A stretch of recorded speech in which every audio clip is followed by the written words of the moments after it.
Welcome to MIT's Computer Science and Artificial Intelligence Lab's Alliances podcast. I'm Kara Miller. Today, we're going to take a peek into a lab at CSAIL. We do this from time to time so that you can find out what's new and what's next. But before we launch into the future, let's jump back into the past for a moment, nearly 200 years back, when Charles Darwin set off on a famous voyage aboard the ship the Beagle, traveling from England to South America. Now, Darwin collected lots of birds on his trip, and he tagged them with handwritten paper tags. Many of the birds he collected were finches, which, as he thought about it, were ever so slightly different on the various Galápagos islands. Different beaks, different sizes, different diets.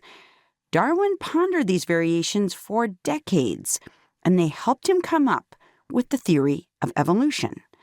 200 years ago, Darwin's information was extremely limited. Now the question is, if AI were to be deployed in the right way, what could it tell us about ecosystems? And might it help save them? If we could build the right technological tools, it would be potentially possible to really change the way we understand the world around us. And so I kind of just took that and ran with it. I just started thinking, okay, if we can do this, then what? That's Sara Beery, an assistant professor of electrical engineering and computer science at MIT and at CSAIL.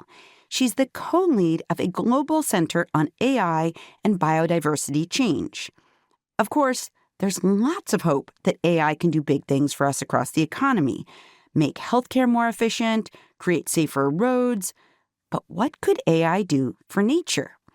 When she was in college, Beery worked on a project identifying snow leopards by their spots. And that approach, visual identification, has a lot of potential. Actually, it's one of the only ways that we can get robust statistical estimates of the population size of a species. So if we're trying to understand rates of extinction, or we're trying to understand, how species populations are sort of growing or shrinking, sort of in relation to anthropogenic change, so human land use changing or environmental changes, we need to be able to get estimates of how many there are in a given place and time. Traditionally, scientists have identified animals by capturing them, tagging them, and releasing them. But that is hard, it's time-consuming, and it's potentially dangerous for both the humans and the animals. So, if you can do it with a camera, that is much, much easier. And the opportunities for AI don't end there. So it's not just, how can AI process data? How can we kind of quickly and efficiently identify what's where species are, how they're behaving, are they healthy, these kind of like data processing tasks. We can also really zoom out and think about how AI can help us understand much more complex systems at scale, right? So how do we think about food webs at a global scale? How do we think about understanding mechanistic relationships in terms of the community complexity of ecosystems? Already, Beery says, AI is crunching enormous amounts of data. I think that AI is helping at a surface level at a very broad scale. So when I was talking about this kind of data processing sense, being able to take 1 million images collected from wildlife cameras placed out in the wild, and in the matter of a day, get out which animals were seen where and when from that entire season of data, so that then you can actually start doing your statistical analysis. That's where AI is actively helping. And some of the models that I developed over my career are sort of actively used by thousands of organizations worldwide just to efficiently process their data to get to the point where they're actually starting to do the science much, much more quickly. The next level is understanding trends in these huge data sets. What high-level things are happening in ecosystems, and should we potentially intervene to head off catastrophe? And remember, Beery notes, photos have all sorts of untapped bonus information. A picture of a zebra, for example, probably isn't just a picture of a zebra. there's probably more than one zebra in the image, or maybe there's other species available in the image, or you could understand something about the background of the image behind the zebra. Is it a drought? Is there a lot of greenery? What kinds of species of greenery? Does it look like the zebra has a lot of food? How is it behaving? Is it interacting with other species? There's so much ecological information captured in pixels, and it's currently inaccessible. So Beery and her research group have been working on creating systems to allow scientists to explore that treasure trove of information. And so we've built these systems that let you very efficiently use modern vision language models, so these multimodal models that understand human language and images, to enable you to quickly search the 290 million images in iNaturalist, right? So you can actually go in, and any ecologist could take anything of interest. So, for example, one person we've been working with recently is interested in looking at the regrowth of plant communities after fires. So what they're using the system for is they're searching for evidence of past fire in forests across Colorado. And then they're within those images they find that have evidence of past fire, they're matching that to a known fire, and then they're characterizing the set of species that are actually regrowing and some sort of different dimensions of, how is it a single species that's growing broadly? Is it a diverse community of species?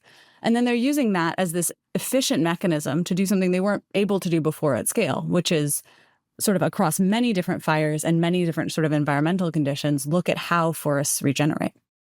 Beery says she hopes this is all going to help inform governments and communities, and she's passionate about getting more people trained to work on these systems so they're more participatory, not just designed by a few select people. So what's her biggest concern about the role of AI? Well, it's not something unique to the realm of biodiversity. It tends to come up almost no matter where AI is deployed, from healthcare to customer service.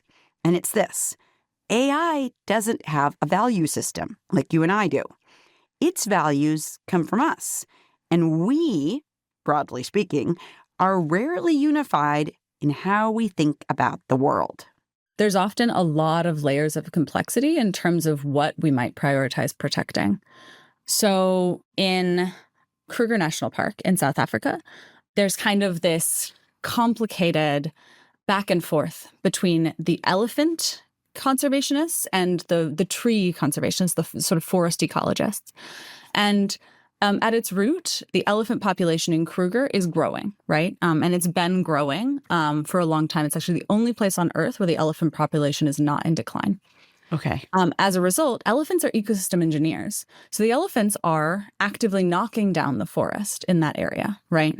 And so here, like, if you are a tree ecologist, you're concerned. You're like, you know what? We should potentially do something about this. We need to kind of manage this to make sure that the forest is maintained. And similarly, vulture ecologists, vultures are in catastrophic decline across Africa due to many factors, but a big one is sort of offshoots of poisoning events due to human-wildlife conflict, hyenas eating livestock and then trying to sort of kill them with poisoning that ends up killing vultures. I see. So very complicated. But then as a result, you have sort of vulture ecologists and tree ecologists who are like, I think what we need to do is keep the elephant population in check. And so maybe what that means, and historically what that's meant in Kruger National Park, is culling a certain percent of that population every year. Okay. So they allow some population of the elephants to be killed to try to keep the population stable. Right. Now, where this gets complicated is where profit comes in. Because it turns out you can charge about $1 million a bullet to shoot an elephant to big game hunters. And so that's a lot of money in South Africa. And so now you have a lot of lobbyists kind of lobbying for, like, in pursuit of the protection of vultures, but it's unclear what the motives are for that prioritization. Right. Is it truly about vultures, or is it about protecting that significant amount of profit? And then when you think about the complexity of this, it really comes back to this big question about what does it mean to protect an ecosystem? Because it turns out that it's not actually the elephants knocking down the trees in isolation that leads to the forest not regenerating. It's the elephants knocking down the trees and then impala eating the tree saplings so that they can't grow back. And you can't charge $1 million to shoot an impala, right? And their populations have been really blowing up, right? Because impala deer are sort of in active increase a lot of places on Earth. Okay. And fascinatingly, if you go back about 200 years, all of that area was active savanna. There was no forest. The only reason there's a forest at all is because there was a pretty serious epidemic in the deer population that led to the forest being able to regrow because the seedlings weren't being eaten. So the point here is that the only constant thing in ecosystems is change, that these systems are far from simple enough to be able to say concretely that the way to protect an ecosystem is to protect a single species, and that should be the priority. And with the kind of complex dynamics of like profit and foreign influence, there can be a lot of different factors that lead to the way that people use AI to build data that supports their argument. And now if that's only sort of on the side of the people who are profiting a lot, for example, like the folks who are profiting from killing elephants, then of course this is not equitable. Right. Now, I am not saying here that one or the other side is correct. Mm-hmm. I'm saying that both of them deserve access to information to be able to understand the system at scale. And I think potentially the real goal is to understand that complex ecosystem such that we can think about ways to protect both, right? Or understand the cycles and understand what types of cycling are historically meaningful and kind of consistent, and what types of cycling are truly anomalous, right? And might actually lead to a tipping point or some area of concern. And I think that what kind of gets lost a bit is often when you're trying to communicate something like biodiversity globally to a policymaker or to a company, right? If companies are thinking about trying to set nature positive goals, what they want is simple solutions. And it's this huge challenge, I think, for the biodiversity community and actually also communicating to computer scientists.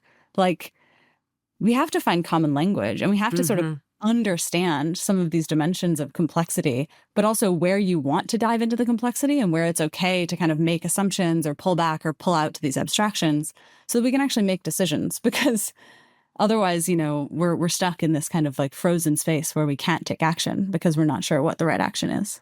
Yeah. It also underscores AI as a piece of this, but definitely it sounds like not the whole pie.